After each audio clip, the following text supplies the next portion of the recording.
కుటుంబాల మధ్య చీలికలు తెస్తారా? ఎన్నికలు దగ్గరయ్యే కొద్దీ దేవుడను ప్రజలు అండగా ఉండాలా? ఎంత పెద్ద మాట సార్ అది. కుటుంబాల మధ్య చీలికలు తేవడం గురించి, అధికారము పదవుల గురించి మీకు మాట్లాడే హక్కు ఉందా జగన్ గారు?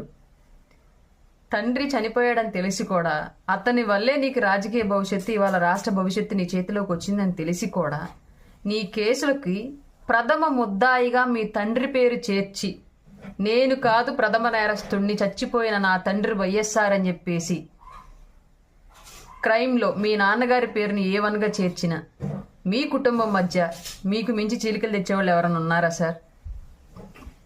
మీరు జైల్లో ఉన్నప్పుడు పార్టీని తన భుజాల మీద మోసి, పక్క పార్టీలను దుమ్మెత్తిపోసి, పార్టీని అధికారంలోకి రావడానికి నీలాగా స్క్రిప్ట్తో పని లేకుండా ఏది పడితే అది మాట్లాడేసి, పార్టీకి మైలేజ్ తేవడానికి